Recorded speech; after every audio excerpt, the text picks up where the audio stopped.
नमस्कार. आऊचा खाऊ या यूट्यूब चॅनलवर मी मेधा तुमच्या सगळ्यांचं मनापासून स्वागत करते. मुलांच्या छोट्या भुकेसाठी काय द्यायचं हा बऱ्याच वेळा प्रश्न असतो आणि झटपट होणारा पदार्थ पण हवा असतो, किंवा आपण कुठे प्रवासाला चाललोय बरोबर काय न्यायचं हाही प्रश्न असतो. तर अशा वेळेस हा पोह्यांचा झटपट होणारा चिवडा, किंवा आम्ही त्याला तेल मसाला पोहे किंवा तेल तिखट पोहे असं म्हणतो. तर ह्या तेल तिखट पोह्याची रेसिपी मी तुम्हाला दाखवणार आहे. चला तर झटपट करूया आणि मुलांना झटपट खायला देऊया. चला रेसिपीला सुरुवात करूया. त्यासाठी मी गॅसवर एक कढई तापत ठेवणार आहे.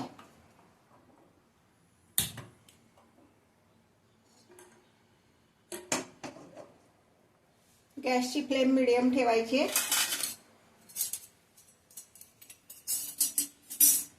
आता इथे मी 3 वाट्या, म्हणजे आपली जी नेहमीची आमटीची वाटी असती त्या वाटेनी 3 वाट्या एवढे हे जाड पोहे घेतलेले, जे आपण कांद्या पोह्यासाठी घेतो ना तेच पोहे घेतलेले. चाळून स्वच्छ निवडून घ्यायचे आणि हे पोहे आता मी ह्या कढईत घालते आणि भाजून घेते.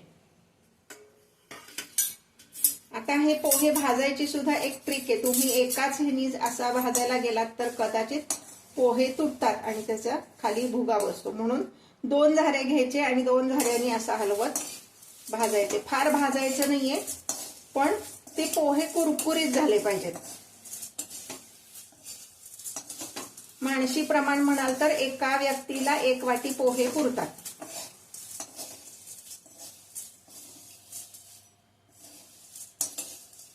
खरं तर हे पोहे कच्चे घेतले तरी चालतात, छान लागतात. पण बऱ्याचदा काय होतं, कच्चे पोहे वातड असतात, मग खायला आवडत नाहीत वातड पोहे, म्हणून ते भाजून कुरकुरीत करून घ्यायचे.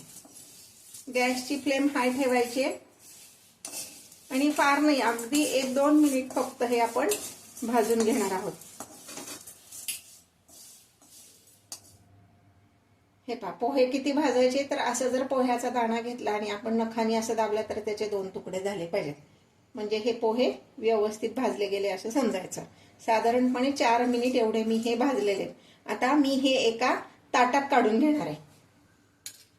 कढईत असेच ठेवले तर ते करपतील, म्हणून ताटात काढायचे. आणि हे थोडेसे गार होऊन द्यायचे, म्हणजे 5 मिनिटांनी आपण ह्यात पुढचे सगळे इन्ग्रेडियंट्स घालणार आहोत. हे पहा, हे पोहे आपले छान असे गार झालेले आहेत. असा जर तुम्ही मोडून पाहिला तर हे पहा, छान व्यवस्थित तो तुटतोय. इतके हे पोहे आपले कुरकुरीत झालेले आहेत. आता ह्यात आपण घालणार आहोत कच्चे शेंगदाणे, पाववाटी शेंगदाणे. तुम्हाला कच्चे नको असतील तर तुम्ही भाजलेले पण घालू शकता, पण कच्चे जास्ती छान लागतात, कारण ह्याला खरं तर कच्चा चिवडा असंच म्हणतात. फक्त पोहे कच्चे घेतले तर ते वातड होतात, म्हणून मी पोहे भाजून घेतलेले. आता ह्यामध्ये मी घालणार आहे 1 चमचा मीठ. माझ्या रेसिपीज तुम्हाला आवडत असतील तर लाईक आणि कमेंट करायला विसरू नका. आता ह्यामध्ये मी घालणार आहे आपला जो मिसळणीच्या डब्यातला जो चमचा असतो ना, त्या चमच्याने 1 चमचा लाल तिखट. तिखटाचं प्रमाण तुमच्या आवडीनुसार तुम्ही कमी जास्त करू शकता. मिसळणीच्या डब्यात जो चमचा असतो त्या चमच्यानेच अर्धा चमचा हिंग, त्याच चमच्याने 1 चमचा जिरे, आणि आपला जो पोहे खायचा चमचा असतो त्या चमच्याने 1 चमचा एवढा हा गोडा मसाला. गोडा मसाला ह्यात जास्ती घालायचा आहे. तुमच्या आवडीनुसार कमी जास्त थोडं केलं तरी चालणार आहे.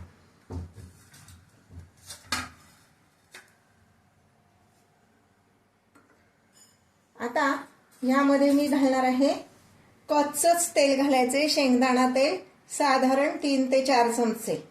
पोहे खायचा जो चमचा असतो त्या चमच्यानीच. आत्ता मी 4 चमचे घालते, लागलं तर अजून थोडं आपण नंतर घालणार आहोत. हे सगळं कालवून बघायचं आणि मग ठरवायचं. हे हातानेच कालवायचं आहे. सगळ्या पोह्याला हा मसाला जो आहे तो लागला पाहिजे. थोडंसं तेल अजून बहुतेक लागू शकतं, बघूया आपण. अजूनपर्यंत जर तुम्ही माझ्या चॅनलला सबस्क्राईब केलं नसेल तर नक्की सबस्क्राईब करा आणि बेल आयकॉन दाबा, म्हणजे सगळे नोटिफिकेशन्स तुमच्यापर्यंत येतील. हे पहा, अजून ह्याला थोडंसं तेल हवंय, तर मी अजून 2 चमचे तेल घालणार आहे. एकदम का घातलं नाही, काही वेळेस मग अति तेलकट होतं आणि मग ते चांगलं लागत नाही, तेल तेल लागतं.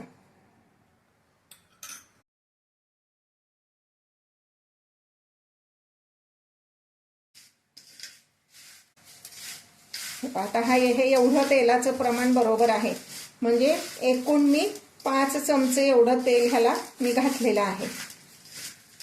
आता ह्यात एवढंच घालायचं, बाकी काही घालायचं नाही, कांदा कोथिंबीर काही नाही. अगदी बघा झाला ना झटपट हा चिवडा.